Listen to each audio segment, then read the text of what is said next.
199वां अध्याय।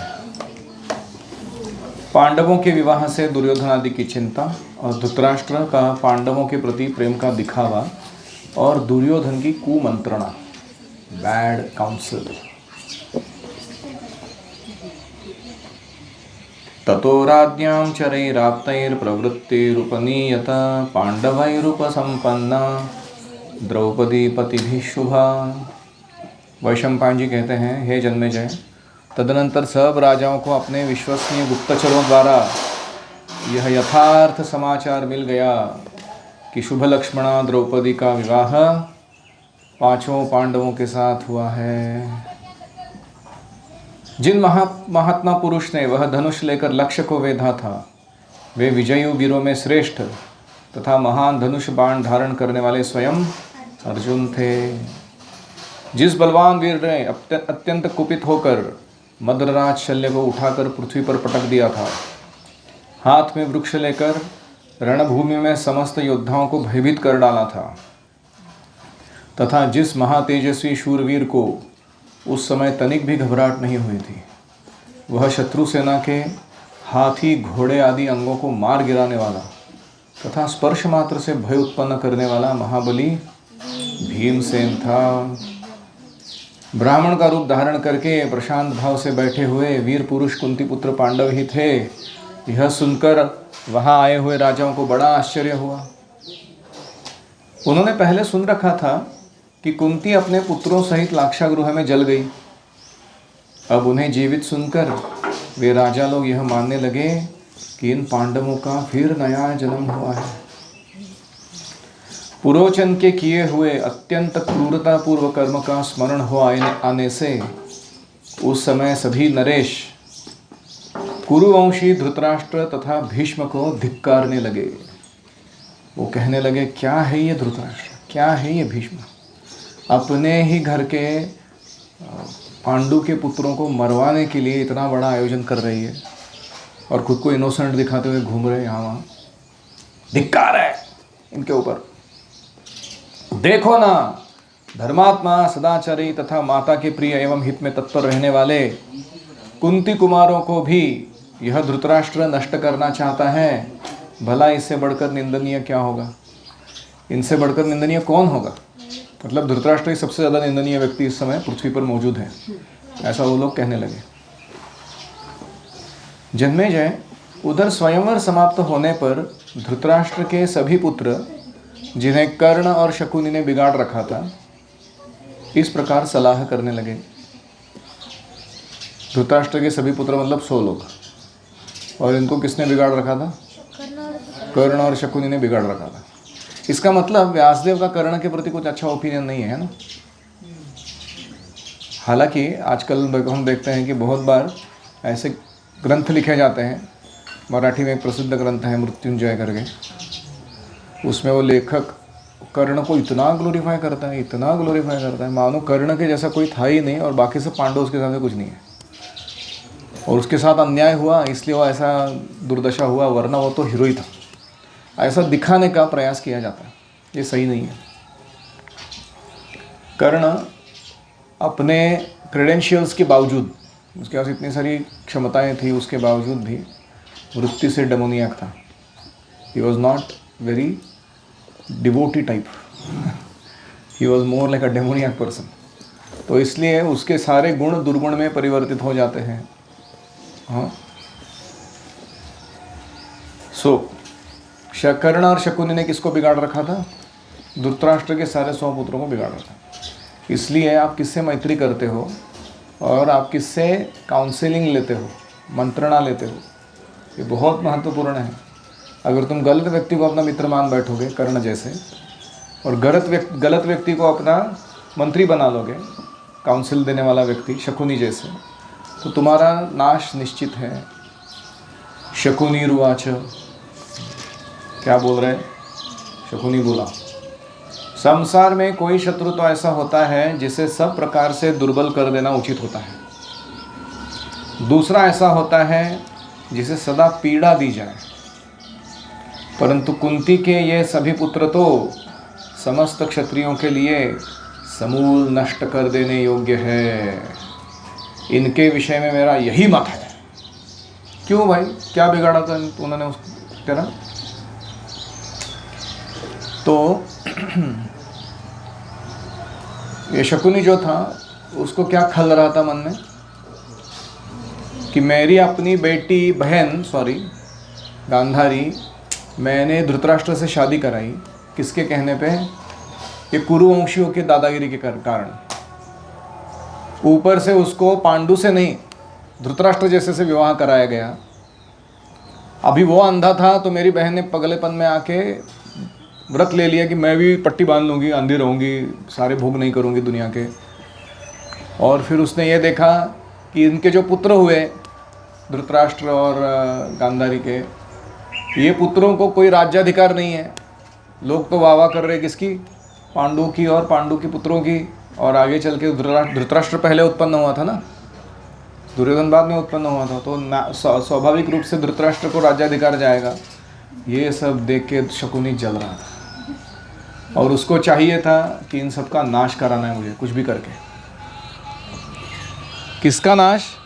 केवल पांडवों का नहीं, सबका।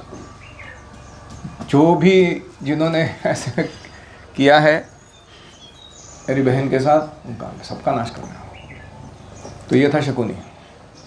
तो ये एजेंडा लेके वो हमेशा काम कर रहे हैं। ऐसा अगर व्यक्ति तुम्हारा काउंसलर बन जाए तो क्या होएगा तुम्हारा?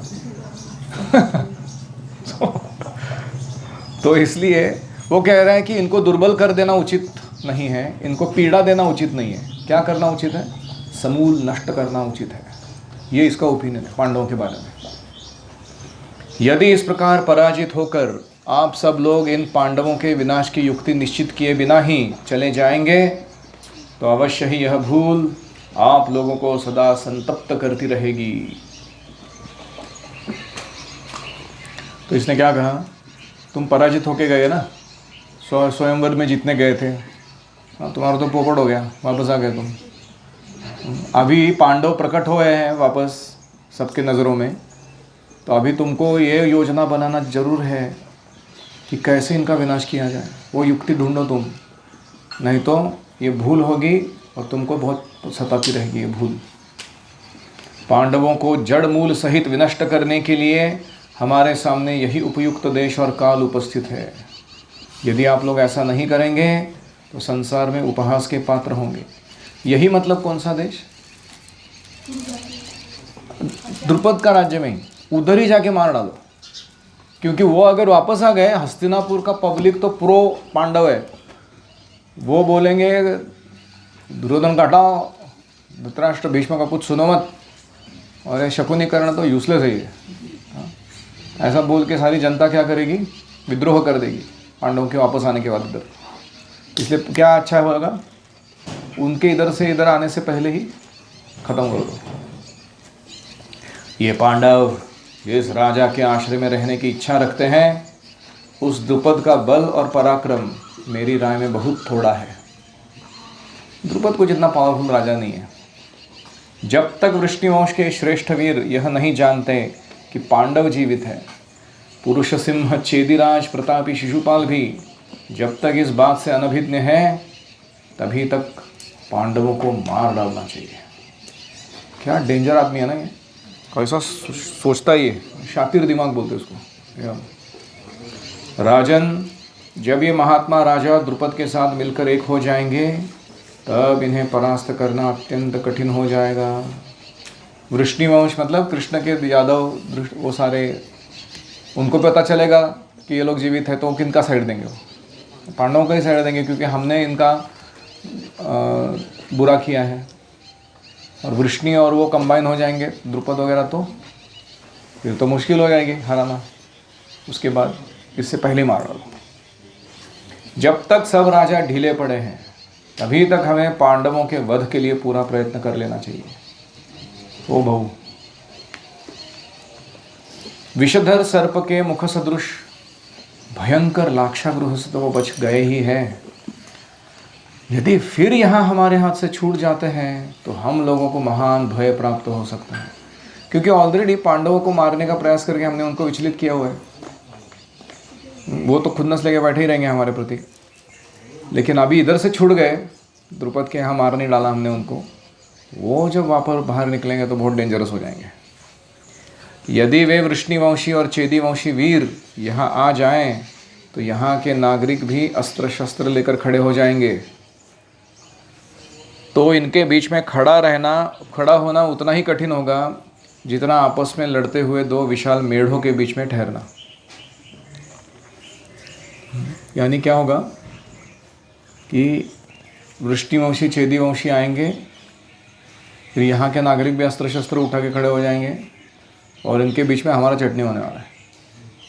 मेढ़ा होता है ना, मेढ़ा, रैम बोलते उसको। वो जब एक दूसरे को टक्कर मार रहे हैं ऐसे ठोक आके मारते हैं, उसके बीच में आके खड़े रहोगे तो क्या होगा? तो दक्षुकरी बोल रहा है ऐसा हो जाएगा बाद में जाके। जब तक हल धारण करने वाले बलराम जी के द्वारा संचालित बलवान योद्धाओं की सेनाएं स्वयं ही आकर कौरव सेना रूपी खेती पर टिड्डियों की भांति टूट न पड़ जाएं, तब तक हम सब लोग एक साथ आक्रमण करके इस नगर को नष्ट कर देंगे। नरश्रेष्ठ वीरों, मैं इस अवसर पर यही सर्वोत्तम कर्तव्य मानता हूँ। इसका सर्वोत्तम कर्तव्य कृष्ण भावना से कुछ लेना देना ही नहीं रखता है। इसको बस भक्तों को मारना है और राज करना है दुनिया पे। तो शकुनी के मन में चल रहा है कि इनको इनसे लड़ाऊंगा, इनको इनसे लड़ाऊंगा, इनको इनसे लड़ाऊंगा, फिर सब मर जाएंगे तो मैं राजा बन के सबके ऊपर राज करूंगा। वैशंपायन जी कहते हैं, दुर्बुद्धि शकुनी का यह प्रस्ताव सुनकर सोमदत्त कुमार भूरिश्रवा ने एक उत्तम बात कही। सोमदत्तिरुवाच, भूरिश्रवा बोले, अपने पक्ष की और शत्रु पक्ष की सातों प्रकृतियों को ठीक ठीक जानकर ही देश और काल का ज्ञान रखते हुए 6 प्रकार के गुणों का यथावसर प्रयोग करना चाहिए। अब यह है क्षत्रियों का नीति शास्त्र, how Kshatriyas think in their head. तो सातों प्रकार की प्रकृतियां मतलब क्या है? राज्य के स्वामी, अमात्य यानी मेन चीफ प्राइम मिनिस्टर, स्वामी मतलब किंग, अमात्य मतलब चीफ मिनिस्टर, प्राइम मिनिस्टर। सुहृत, हमारे पक्ष में कौन लोग हैं, मित्र कौन है हमारे। कोश यानी कितना खजाना है हमारे पास। राष्ट्र, हमारा राष्ट्र कितना प्रबल है, यहाँ के लोग कितना हमको मानते हैं। दुर्ग यानी अपने कोट किले कितने पावरफुल स्टाइल से बांधे गए हैं। और सेना, आपकी आर्मी कितनी है। ये 7 अंगों को राजा की प्रकृति कहा जाता है। आप कल कोई पूछ रहा था ना, अगर अटैक होता है तो क्या करना चाहिए, ये सब रेडी रखना चाहिए। ये चीज़ों को रेडी रखोगे तो तुम अटैक से बच सकते हो। क्या है 7 चीज़ें? पावरफुल किंग, वेरी इंटेलिजेंट मंत्री, chief minister, powerful friends who can come and help you at any time, Lord of treasury, Lord of support of locals, and fortress, powerful तटबंदी ताकि लोग अंदर घुस ही नहीं सके, एंड सेना, you have your own army additionally internally, अगर कोई घुस के आ ही गया तो बैंड बजाने का। So these are the 7 items for a king to take care. तो ये पहले जान लो तुम। फिर 6 प्रकार के गुण क्या होते हैं? तो राजा युद्ध करते समय ये 6 चीज़ें अपनाते हैं। हर बार युद्ध क्या होता है, युद्ध के मैदान में नहीं जीता जाता, अलग अलग चीज़ें हैं। संधि यानी अगर बहुत पावरफुल एनिमी आक्रमण कर रहा है उसके साथ संधि कर लो। शिवाजी महाराज ने किया था ना, 21 किले दे दिए उन्होंने मिर्ज़ा राजे जयसिंह को, युद्ध नहीं किया उसके साथ। और बाद में जब वो चला गया उल्टा तो सारे 21 किले वापस ले लिए युद्ध करके जो दिए थे उसको। तो वो हाथ पे हाथ मलते बैठ गया वो। तो दिस इज कॉल्ड संधि। विग्रह मतलब क्या है? तुम्हारा एनिमी जिससे स्ट्रेंथ प्राप्त कर रहा है उससे उसको तोड़ो। फिर तीसरा है यान, व्हीकल्स या movement from one location to another. ये बाजीराव पेशवा जो थे ये युद्ध में इतने घातक क्यों थे? क्योंकि इनका यान बहुत पावरफुल था। और छत्रसाल राजा पे आक्रमण किया तो मदद मांगने के लिए जब लोग आए इनके पास, खाना खाने के लिए बैठे थे वो, बल्लाड़ उसका नाम, पेशवा, खाते खाते खाना मुंह में नहीं डाला, वापस छोड़ दिया, हाथ धोए और चले। लोग बोले अरे खाना तो खा के जाओ। तो वो बोलते हैं एक ब्राह्मण ने क्षत्रिय से मदद मांगी थी और उस समय वो क्षत्रिय खाना खाते रह गया, ऐसा भविष्य में लोग बोलेंगे, मैं ये सहन नहीं कर सकता। तुरंत घोड़े पे बैठे, ओवरनाइट जर्नी करके पहुंच गए वो। उनको भनक तक नहीं लगी कि उनका शत्रु उनके बीच में आके टपक चुका ऑलरेडी। उसी रात में घुस के दूसरे दिन मारा मारी करके सब खत्म करके उनके शत्रुओं को, छत्रसाल को पुनः राजा बना के वापस आ गए। That was his speed at which he will work, that is called as यान। फिर नेक्स्ट है आसना। तुम कौन से लोकेशन पे सिचुएट करते हो अपने आप को, उससे भी तुम्हारा जीत निश्चित होता है कि नहीं। जैसे चेस में होता है ना कि तुम्हारा स्ट्रैटेजी करके तुम राजा को कैसलिंग करके डाल देते हो, तो उसके सामने तटबंदी हो जाता है ना पूरा, पता है ना चेस। तो कैसलिंग को क्या बोलते हैं, सेफ गार्डिंग योर एवरीथिंग पहले, एंड देन यू स्टार्ट मारामारी। उसके तुम्हारे राजा तक पहुंचने के लिए तकलीफ होने वाला है दूसरे को, तो इसलिए आसन। उसके बाद है द्वैधी भाव। द्वैधी भाव क्या होता है कि आसन का दूसरा मतलब ये भी है कि अवसर की प्रतीक्षा करना, सही टाइमिंग। मतलब कभी कभी टाइम बराबर नहीं होता है युद्ध करने के लिए। एक बार ऐसा हुआ था, कौन सी युद्ध था वो मैं भूल रहा हूँ। शत्रु सैनिक आके गए, आते जा रहे थे, तो इन्होंने क्या किया, उनको बोला कि हमको दो महीने का मोहलत दे दो, हम हमारा सारा खजाना इकट्ठा करके आपको शरणागति स्वीकार करेंगे। हमारा राज्य भी तितर बितर हो चुका है थोड़ा, हमको थोड़ा सा समय चाहिए। और 2 महीने के बाद क्या होने वाला था, जहाँ से वो आक्रमण करने वाले थे वहाँ की नदी में बाढ़ आने वाली थी, वो उनको नहीं मालूम था, वो क्रॉस ही नहीं कर पाएंगे उस समय। तो इन्होंने 2 महीने के बाद उनको टाटा बाय बाय बोल दिया। तो फिर वो गुस्से से आक्रमण करने आए, तो तब उनको समझ में आया कि सामने इतनी भयंकर नदी और बारिश, घनघोर बारिश, और उसमें जंगल में फंस गए वो लोग। दलदल में सारे हाथी, घोड़े, रथ सब चिक्कड़ में, और खाने के लिए कुछ नहीं मिल रहा है, आग जलाने के लिए कुछ नहीं हो रहा है। इतनी बड़ी आर्मी लेके आए, आधे लोग तो ऐसे ही मर गए भूख से और बीमारी से, और उसके बाद वापस उल्टे चले गए क्योंकि वो आक्रमण करने की क्षमता नहीं रखते थे। दिस इज कॉल्ड आसना। फिर दुरंगी नीति बरतना, इसको द्वैधी भाव बोलते हैं। दुरंगी मतलब क्या है, शत्रु को समझ में ही नहीं आना चाहिए कि तुम उसके साइड से हो कि अपोजिट साइड में हो तुम। ऐसा डबल बात बोलते रहने का हमेशा। जैसे अभी वो मराठा आरक्षण का चल रहा है ना महाराष्ट्र में, तो कौन व्यक्ति कौन से साइड से कितना पावरफुली प्रेजेंट कर रहा है किसी को मालूम ही नहीं है, सब उल्टा पुल्टा चल रहा है काम। तो इसको कहते हैं द्वैधी भाव। Not clarifying your stance on anything, keeping it very ambiguous. तो शत्रु गाफिल रह जाता है, उसको समझ में नहीं आता कि इसका आक्रमण करो कि नहीं करो इसके ऊपर क्योंकि फ्रेंडली तो व्यवहार करता है लेकिन बाद में थोड़ा वाट लगाने का भी काम करता है, तो उसको समझ में नहीं आ रहा। द्वैधी भाव। और लास्ट है समाश्रय। समाश्रय मतलब तुमसे और बलवान कोई राजा है तो उसका आश्रय लेकर बैठ जाना ताकि ये तुम पे अटैक ना कर सके। तो ये है संधि, विग्रह, यान, आसन, द्वैधी भाव, समाश्रय। ये 6 को क्या कहते हैं, ये गुण है राजा के जिसके द्वारा वो यथा अवसर प्रयोग करता है अपने राज्य को बनाए रखने का या शत्रुओं को खत्म करने का। समझ में आया। अभी स्थान, वृद्धि, क्षय, भूमि, मित्र तथा पराक्रम, इन सब की ओर दृष्टि रखते हुए यदि शत्रु संकट से पीड़ित हो तभी उस पर आक्रमण करना चाहिए। तो शत्रु का स्थान अगर पीड़ित हो, जैसे वो गलत जगह फंस गया, ये हुआ था ना कारगिल में, पाकिस्तानियों ने क्या किया, ऊपर से इंडियंस के जो ये था थाना, उसको ऐसा घेर लिया था कि वो नीचे था और उनको आना है अगर ऊपर लड़ते लड़ते तो they will be clearly visible to them and then they can shoot and kill them everybody. ऐसा जगह पे से मौके पे से उन्होंने आक्रमण किया, इसको कहते हैं स्थान।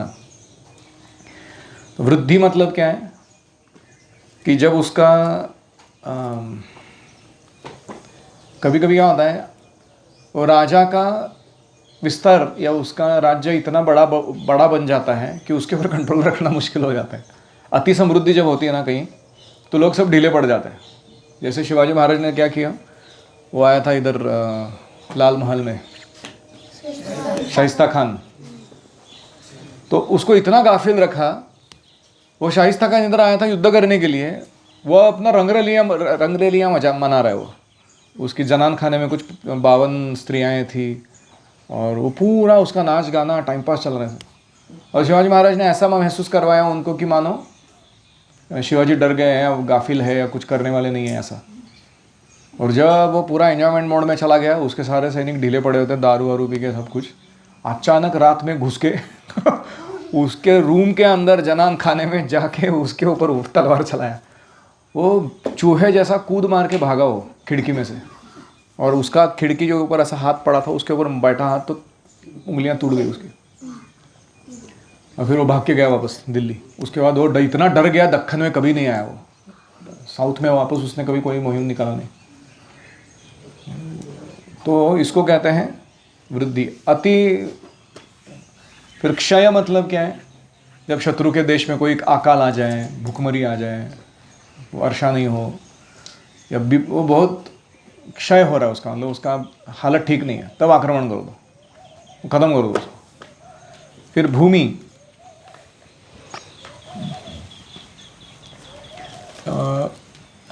यही same thing, what kind of terrain you are using for war. जैसे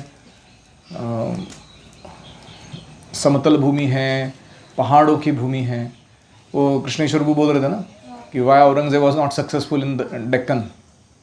क्यों नहीं सक्सेसफुल था? पंजाब में इतना सक्सेस या बाकी प्रदेशों में इतना सक्सेस मिला उसको कैप्चर करने में, क्योंकि वो समतल भूमि थी, उसके सारे हाथी घोड़े रथ अटैक करते समय आराम से घुस सकते थे किधर भी। इधर उस औरंगजेब ये सब लेके इधर जब पहली बार आया, उसने देखा इससे बड़े बड़े पहाड़ है इधर, कैसे चलेंगे उसके ऊपर से? आर्मी को चला के ऊपर जाना है, नीचे उतरना है, ऊपर जाना है, नीचे उतरना है, ऊपर जाना है, उसमें आधा लोग मर जाएंगे, हाथी घोड़े सब, उनको खाना पीना खिलाना वो सब। तो टेरेन बदल गया, भूमि, तो तुम शत्रु को मार सकते हो। और मित्र, whom do you befriend with। और फाइनली है तुम्हारा खुद का पराक्रम। जैसे मैंने बताया बाजीराव पेशवा बहुत पराक्रमी था, फिर 42 battles, not even one lost, 42 के 42 युद्ध जीते उन्होंने। दैट इज कॉल्ड पराक्रम क्षत्रियों का। तो इन सबकी ओर दृष्टि रखते हुए यदि शत्रु संकट से पीड़ित हो तभी उस पर आक्रमण कर देना चाहिए। इस दृष्टि से देखने पर कौन से 3 दृष्टि थे? पहला था प्रकृति, दूसरा गुण, तीसरा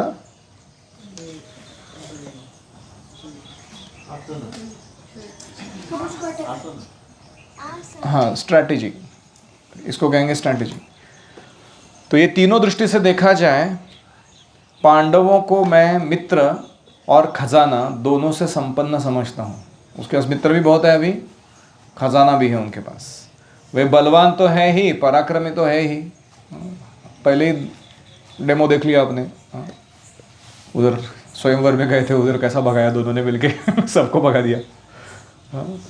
अपने सत्कर्मों के द्वारा प्रजा के प्रिय हो रहे हैं वो, तो प्रजा भी उनको ही चाहती है। अर्जुन अपने शरीर की गठन से सभी मनुष्यों के नेत्रों तथा हृदय को आनंद प्रदान करते हैं और मीठी मीठी वाणी द्वारा सबके कानों को सुख पहुंचाते हैं। You want to be a good Kshatriya, you should have this 2 things, beautiful well built robust body and high quality refined speech. लोगों के साथ बात करने का तरीका। केवल प्रारब्ध से ही प्रजा उनकी सेवा नहीं कर रही है। ऐसा नहीं कि उन्होंने बहुत सुकृति कमा कर रखा है पिछले जन्म में, तो अभी वो क्या करे, लोग उनके पीछे पागल हो, ऐसा नहीं। इस जन्म में भी वो बहुत कैपेबल है। प्रजा के मन को जो प्रिय लगता है उसकी पूर्ति अर्जुन अपने प्रयत्नों द्वारा करते रहते हैं। मनोहर वचन बोलने वाले अर्जुन की वाणी कभी ऐसा वचन नहीं बोलती जो अयुक्त हो, आसक्तिपूर्ण हो, मिथ्या हो तथा अप्रिय हो। ऐसी बात बोलता नहीं हूँ अर्जुन कभी। This is called diplomatic speech, speech that is relevant, unattached, never speaking falsehood and not speaking unpalatable stuff to others. समस्त पांडव राजोचित लक्षणों से संपन्न हैं, उपर्युक्त गुणों से विभूषित हैं। मैं ऐसे किन्हीं वीरों को नहीं देखता जो अपने बल से पांडवों का वास्तव में उच्छेद कर सके। ऐसा कोई वीर दिखता ही नहीं मुझे। उनकी प्रभाव शक्ति विपुल है, मंत्र शक्ति प्रचुर है, उत्साह शक्ति अधिक है। प्रभाव शक्ति मतलब देयर इन्फ्लुएंस ऑन अदर्स। मंत्र शक्ति मतलब उनके जो भी मंत्र प्रयोग है युद्ध के दौरान करते समय या अस्त्र शस्त्र चलाते समय बहुत पावरफुल है। और उनके अंदर उत्साह भी इतना है पांडवों के अंदर, वो डल नहीं है बिल्कुल लाइफ में। युधिष्ठिर इस बात को अच्छी तरह जानते हैं कि कब स्वाभाविक बल का प्रयोग करना चाहिए, कब मित्र का प्रयोग करना चाहिए और कब सैन्य बल का प्रयोग करना चाहिए। Yudhishthira is very very intelligent. राजा युधिष्ठिर सामदान भेद दंड नीति द्वारा ही यथा समय शत्रु को जीतने का प्रयत्न करते हैं, क्रोध के द्वारा नहीं करते हैं, ऐसा मेरा विश्वास है। जनरली हमारा प्रॉब्लम क्या है ना, हमारे ऊपर अटैक होता है या कोई गलत करता है हमारे प्रति तो हम गुस्सा करते हैं बहुत सारा, और वो गुस्से का नतीजा क्या होता है? कुछ नहीं, हमारा एनर्जी फुकट चला जाता है, हमारे और शत्रु बन जाते हैं, हमारी शक्ति व्यय होती है। क्या फ़ायदा ऐसे गुस्से का? इससे अच्छा क्या है, शांत बैठ के सोचो ये समस्या को हल करने के लिए सामदान भेद दंड किसमें से कौन सा लगाना ज़रूरी है, क्या बल का प्रयोग करना चाहिए। तो ये सब सोच कर जो काम करता है, गुस्से का प्रकट करने के लिए सही तरीका अपनाता है, वो हमेशा यशस्वी होता है। तो राजा युधिष्ठिर क्रोध के द्वारा नहीं, सामदान भेद दंड नीति के द्वारा ही यथा समय शत्रु को जीतते हैं। पांडुनंदन युधिष्ठिर प्रचुर धन देकर शत्रुओं को, मित्रों को तथा सेनाओं को भी खरीद लेते हैं और अपनी नींव को सुदृढ़ करके शत्रुओं का नाश करते हैं। मैं ऐसा मानता हूं कि इंद्र आदि देवता भी उन पांडवों का कुछ नहीं बिगाड़ सकते, जिनकी सहायता के लिए कृष्ण और बलराम दोनों सदा कमर कसे रहते हैं पांडवों की सहायता करने के लिए। अभी कृष्ण बलराम अगर तुम्हारे साइड से खड़े हैं और हमेशा टाइट बेल्ट बना के रखे हैं, ये वो लोग बुलाएंगे तो हम सेवा करने जाएंगे ऐसे, तो उनका कौन बाल बांका कर सकता है। यदि आप लोग मेरी बात को हितकर मानते हो, यदि मेरे मत के अनुकूल ही आप लोगों का मत हो, तो हम लोग पांडवों से मेल करके जैसे आए हैं वैसे ही लौट चले। ये भूरिश्रवा ने कहा। यह श्रेष्ठ नगर गोपुरों, ऊंची ऊंची अट्टालिकाओं तथा सैकड़ों उपतल्पों से सुरक्षित है। गोपुर मतलब क्या होता है? आपने देखा है श्रीरंगम में जाते हो तो 7 प्रकार के गोपुर है बड़े बड़े। तो गोपुर का मतलब ही है कि वो एंट्रेंस डोर है, उधर से ही एंट्री किया जा सकता है। पूरा तटबंदी करके रखा हुआ है सारे शहर को। दूसरा है अट्टालिकाओं। अट्टालिकाओं मतलब क्या है? जैसे हाइटेड वॉल है और वो वॉल के ऊपर मचान जैसा कुछ बनाया हुआ है और वहाँ से आप शत्रु को देख सकते हो क्लियरली आते हुए, लेकिन शत्रु आपको कुछ नहीं कर सकता नीचे से। उनको क्या कहते हैं? अट्टालिका। और उपतल्प मतलब क्या है कि इनसाइड द फोर्ट और जो भी राज्य का जो राजा का ये है शहर है, उसके अंदर अलग अलग प्रकार के बैरिकेडिंग लगाया गया है कि तुमको अगर घुसना है अंदर, तो तुमको अंदर घुसने का जो मार्ग है वो उस राजा ने तय किए हुए मार्ग से ही तुमको जाना पड़ता है। और फिर वहाँ उन्होंने ऐसे आयोजन किया रहता है कि तुमको वो मार गिराएंगे, क्योंकि तुमको एक ही रूट है अंदर आने का, दूसरा रूट नहीं है तुम्हारे पास। आप में से कितने लोग उधर गए हैं? फतेहपुर सिकरी अगर गए हो तो समझ में आएगा मैं क्या बोल रहा हूँ। वो फोर्ट ऐसा बनाया गया है, देवगिरी फोर्ट और बहुत सारे ऐसे, कि अगर शत्रु को अंदर घुसना है तो उसका रूट फिक्स्ड है, वो इधर उधर से कहीं भी अंदर नहीं आ सकता। वो जिस रूट से वो आने वाला है उधर हर जगह डेंजरस बिठाए रखे हैं, कहीं ऐसा चेम्बर्स हैं, जैसे ये इतना बड़ा रूम है और सब दीवार है उसके अराउंड, उसके बीच में शत्रु आ गया, ऊपर से उबलता हुआ तेल गिरता है उसके ऊपर, ऐसा आयोजन करके रखा है। फिर उसको आग लगा दी जाती है। फिर ऐसे दूसरे प्रदेश में जाएगा तो वहाँ ऐसे नुकीले भाले या कुछ ऐसे अचानक बाहर निकलते हैं दीवारों में से, और जो भी अंदर आदमी गुजरा उसके शरीर के चीतड़े उड़ा देते हैं। So like that there are chambers that you have to cross. तो ये सब उपतल्प कहा जाता है, बैरिकेडिंग ऑफ वेरियस टाइप्स। इसके चारों ओर जल से भरी खाई है द्रुपद के राज्य के ओर। घास, चारा, अनाज, ईंधन, रस, यंत्र, आयुध तथा औषध बहुतायत है। मतलब हमने तटबंदी भी करके रख दिया, उसको अंदर कुछ माल नहीं जा रहा उसके पास, तो फिर राजा का अपना स्टोरेज जो है उसमें क्या क्या रखा हुआ है? घास हमारे पास है, चारा, अनाज, अभी आने वाला है पैंडेमिक्स और ये सारे ड्रामे, वर्ल्ड वॉर वगैरह सिनारियोज, तो क्या आपका तैयारी है आपके घर पे खुद के ये सब चीज़ों का? अनाज, फिर ईंधन, एनर्जी, फ्यूल अलग अलग टाइप का, रस, यंत्र, आयुध और औषध, ये आपके पास प्रचुर मात्रा में रहना चाहिए। अगर ये सब है तो आपके ऊपर शत्रु आक्रमण करने पर भी, पैंडेमिक्स आने पर भी, अलग अलग प्रॉब्लम्स होने पर भी आप लंबे समय तक जी सकते हो। सारी दुनिया में अकाल पड़ जाए, नष्ट हो जाए वो दुनिया, आपका सिस्टम चलता रहेगा। तो ये चीज़ों को आयोजित करना महत्वपूर्ण है। बहुत से कपाट, द्रव्य आगार, भूसा आदि से भी यह नगर भरपूर है। स्टॉक में बहुत है इनके पास। हम लोग कहाँ गए थे? वो पन्हाड़ा में, याद है क्या? वो गोडाउन, क्या गोडाउन था वो, देखा है उन्हें? इतना बड़ा गोडाउन अनाज से भर के रखा है। अगर किसी ने 12 साल तक, उसको कुछ ज़रूरत ही नहीं है।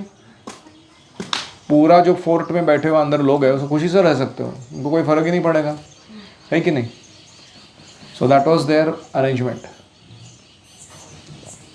यहाँ बड़े भयंकर और ऊंचे विशाल चक्र हैं। बड़ी बड़ी अट्टालिकाओं की पंक्ति इस नगर को घेरे हुए है। इसकी चार दीवारी और छज्जे सुदृढ़ हैं।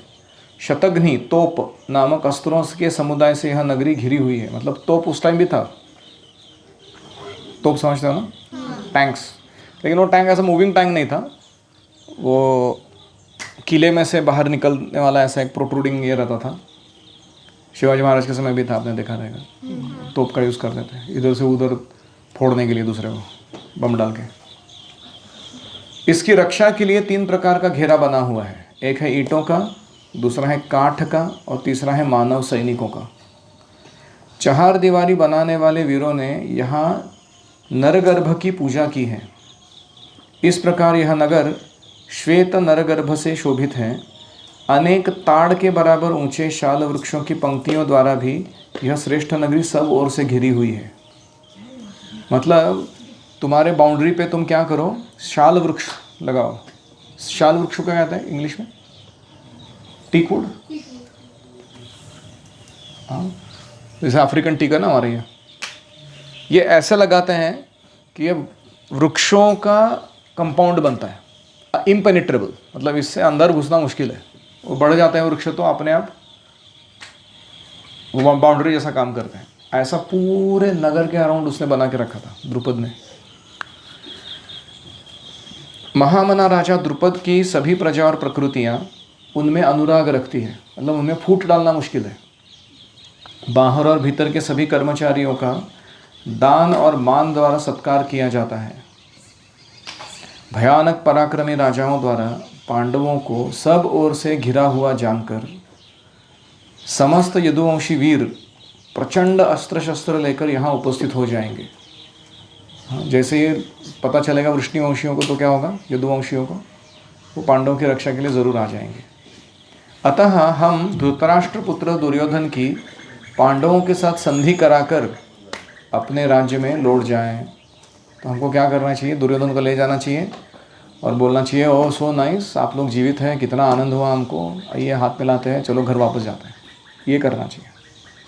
यदि आप लोगों को मेरी बात पर विश्वास हो और यह मेरा मत ठीक जचता हो तो इसे काम में लाएं। हमारा यही सर्वोत्तम कर्तव्य है और मैं इसी को राजाओं के लिए कल्याणकारी मानता हूँ। स्वयंवर समाप्त हो जाने पर यह ज्ञात हो गया कि द्रौपदी ने पांडवों का वरण किया है, तब वे सभी राजा जैसे आए थे वैसे ही अपने देश को लौट गए। कोई भी राजा ने हूँ का चू नहीं किया जब पता चला कि पांडवों ने द्रौपदी को ले लिया। तो हम ही मूर्ख हैं जो उनके ऊपर अटैक करने का सोच रहे हैं। द्रुपद कुमारी कृष्णा ने श्वेतवाहन अर्जुन को जयमाला पहनाकर उनका वरण किया है। यह अपनी आंखों देखकर राजा दुर्योधन के मन में बड़ा दुख हुआ। वह अश्वत्थामा, मामा शकुनी, कर्ण, कृपाचार्य अपने भाइयों के साथ द्रुपद की राजधानी से हस्तिनापुर के लिए लौट पड़ा। दुर्योधन को बहुत ईर्ष्या हुआ कि द्रौपदी ने अर्जुन को प्राप्त किया है। मार्ग में दुशासन ने लज्जित होकर धीरे धीरे दुर्योधन से इस प्रकार बात की। अभी ये हस्तिनापुर लौट रहे हैं लोग, तब इनके बीच की बातचीत चल रही है। भाई जी, यदि अर्जुन ब्राह्मण के वेश में ना होता तो वह कदापि द्रौपदी को न पा सकता। वास्तव में किसी को यह पता ही नहीं चला कि वह अर्जुन है, इसलिए बच गया। अगर क्षत्रिय के रूप में हो तो पहले ही मार देते हैं। मैं तो भाग्य को ही प्रबल मानता हूँ, पुरुष का प्रयत्न निरर्थक है। तात हमारे पुरुषार्थ को धिक्कार है, जबकि पांडव अभी तक जी रहे हैं। इस प्रकार परस्पर बातें करते पुरोचन को कोसते हुए, गधा गई का काम बराबर नहीं किया चलने का, वे सब कौरव दुखी होकर हस्तिनापुर में पहुँचे। इनके मेंटालिटी देख सकते हो ना तुम कौरवों की। इज इट एनीथिंग गुड और heroic? Is it according to dharma, their mood? Why do people glorify Duryodhana and others in Mahabharata as a character? पांडवों की सफलता देखकर उनका चित्त ठिकाने ना रहा। महातेजस्वी कुंती कुमार लाक्षागृह की आग से जीवित बचकर राजा द्रुपद के संबंधी हो गए हैं, यह अपने आंखों देखकर। और धृष्टद्युम्न, शिखंडी तथा द्रुपद के अन्य पुत्र युद्ध की संपूर्ण कलाओं में दक्ष हैं, यह बात का विचार करके कौरव बहुत डर गए। क्योंकि धृष्टद्युम्न किसका शिष्य था? द्रोणाचार्य का। कौरव किसके शिष्य थे? तो सबको मालूम रहता ना, हर गुरुकुल में जो रह के जाता है सबको परस्पर बलाबल मालूम रहता है कि नहीं रहता है, कि मेरा जो फ्रेंड है वो किस काम के लिए कैपेबल है और क्या कर नहीं सकता। वो सबको समझ में आ रहा है। उनकी आशा निराशा में परिणत हो गई। बोला Dhrishtadyumna, Shikhandi, Drupad plus Pandav plus Yaduvanshi plus Draupadi plus सब कुछ, हाय हमारे साथ क्या अन्याय हो रहा है। बड़े दुखी हो गए वो लोग। विदुर जी ने अब सुना कि पांडवों ने द्रौपदी को प्राप्त किया है और धृतराष्ट्र के पुत्रों का अभिमान चूर्ण हो गया है, वो लज्जित होकर लौट आए हैं। तब वे मन ही मन बड़े प्रसन्न हुए। धृतराष्ट्र के पास जाकर विस्मय सूचक वाणी में बोले, महाराज, हमारा अहोभाग्य है जो कौरव वंश की वृद्धि हो रही है। भारत विचित्र वीर्यनंदन राजा धृतराष्ट्र विदुर की यह बात सुनकर अत्यंत प्रसन्न होकर सहसा बोल उठे, अहोभाग्य, अहोभाग्य। मतलब वो आंधे नरेश को क्या लग रहा था? उसको समझ लगा द्रुपद कन्या ने मेरे ज्येष्ठ पुत्र दुर्योधन को वरण किया है, ऐसा उनको लगा। इसलिए विदुर ऐसा कह रहे कि हमारे कौरव वंश की वृद्धि हो रही है। विदुर जी ने सीधा सीधा बात नहीं बोला कि पांडव जीवित है, द्रौपदी से शादी हो गया, वापस आने वाले अभी। उन्होंने क्या जाके बोला? विस्मय सूचक मतलब क्या है? एनिग्मेटिक वर्ड्स में बोला ऐसा कि कौरव वंश की वृद्धि हो रही है। वो ये देखना चाहते थे कि कैसा रिस्पॉन्स देता है जब इसको लगता है कि दुर्योधन का शादी हो गया द्रौपदी के साथ। फिर जब इसको पता लगने वाला है कि नहीं दुर्योधन का नहीं हुआ है, अर्जुन का, पांडवों का हुआ है, तब कैसा उसका चेहरा बनता है वो देखना था विदुर जी को। इसलिए वो ऐसा बोले। इसलिए उन्होंने आज्ञा दी। जैसे उनको पता चला कि कौरव वंश की वृद्धि होने वाली है तो धृतराष्ट्र ने सबको बुलाया, बोला, आज्ञा दी, द्रौपदी के लिए बहुत से आभूषण मंगाओ, मेरे पुत्र दुर्योधन तथा द्रौपदी को बड़ी धूमधाम से नगर में लेकर आओ।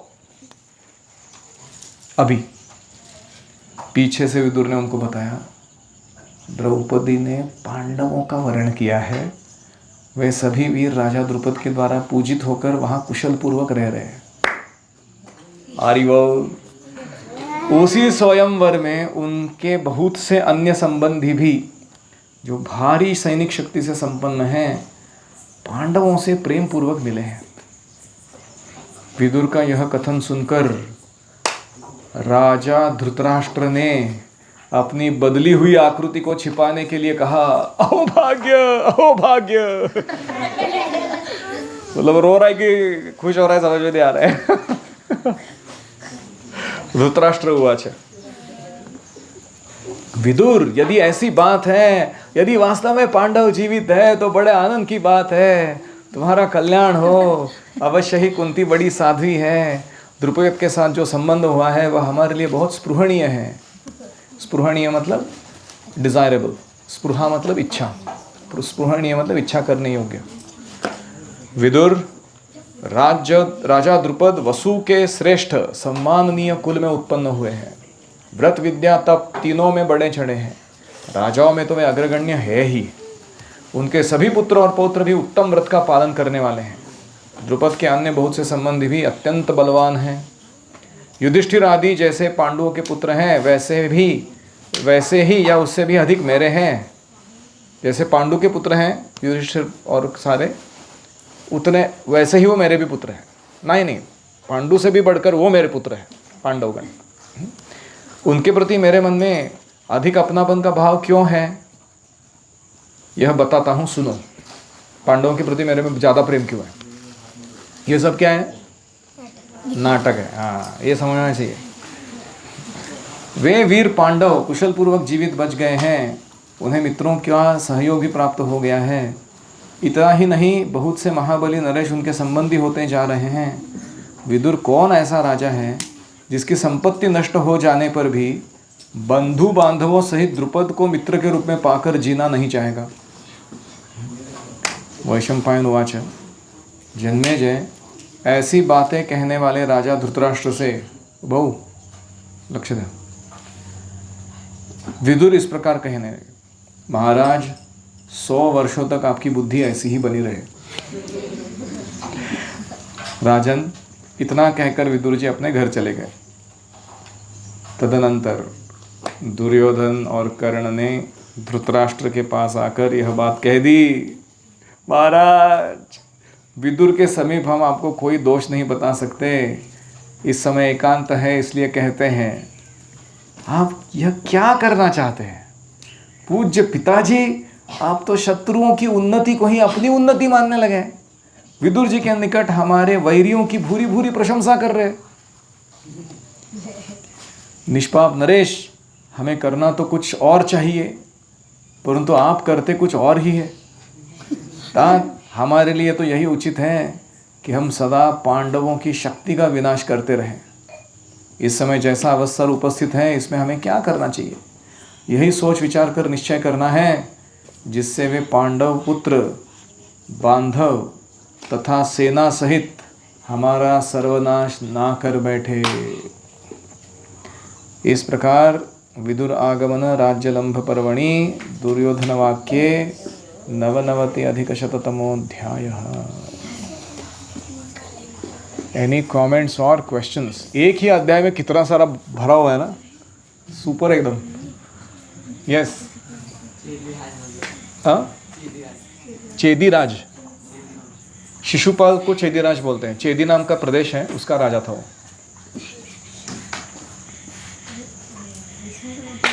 हाँ, विस्मय मतलब आश्चर्य।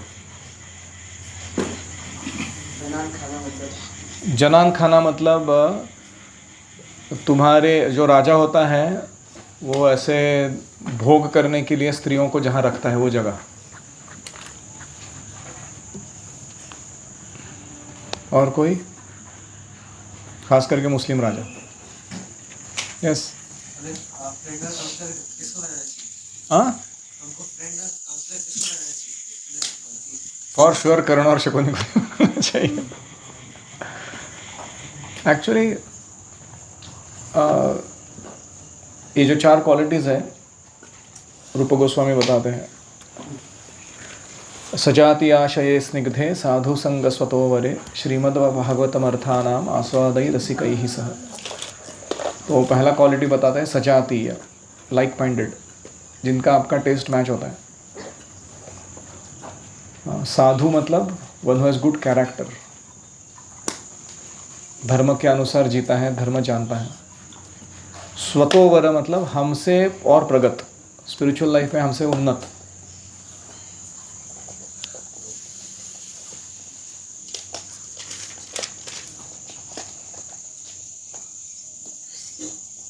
स्निग्ध मतलब अफेक्शनेट टुवर्ड्स अस, हमसे प्रेम कर रखने वाले,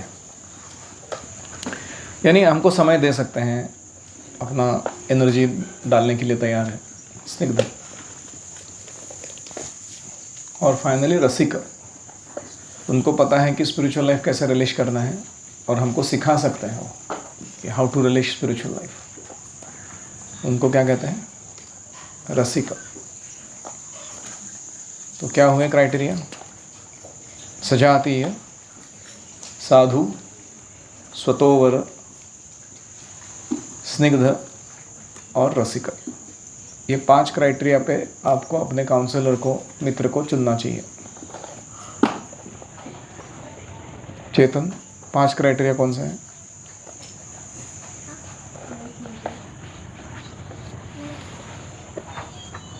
किसको ये जवाब नहीं समझ में आया हाथ खड़ा करो। किसने जवाब नहीं सुना वो हाथ खड़ा करो।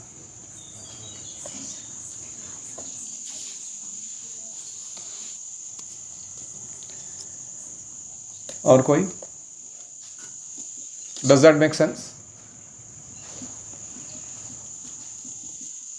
यस। जो भूरिश्रवा कौन है? भूरिश्रवा कौन है? Good question. उनका हिस्ट्री निकालना पड़ेगा थोड़ा विस्तार से, मुझे भी एग्जैक्टली नहीं पता।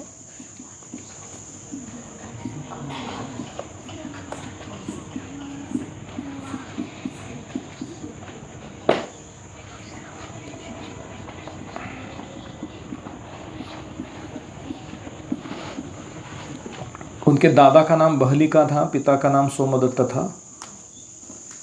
बहलिका राज्य में स्थित एक छोटे से क्षेत्र का राजकुमार थे वो। भूरिश्रवा के दादा राजा शांतनु के बड़े भाई थे, इसी कारण भूरिश्रवा कुरुवंशी थे।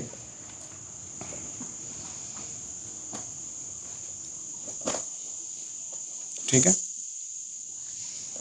और कोई?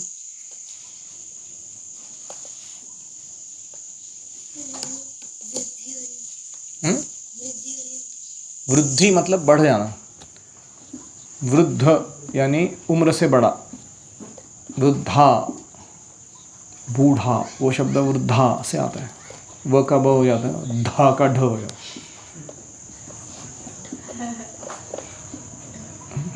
वृद्ध मतलब उम्र में बढ़ जाना, वृद्धि मतलब कोई भी चीज़ अपने आप में बढ़ जाना। इस कुएं में जल की वृद्धि हो रही है, वो बढ़ रहा है। और कोई? श्रील प्रभुपाद की जय, श्री महाभारत की जय, श्री व्यासदेव की जय। ओम हरे कृष्णा कृष्णा कृष्णा हरे हरे, हरे राम राम राम हरे हरे। हरि ओम तत्सत।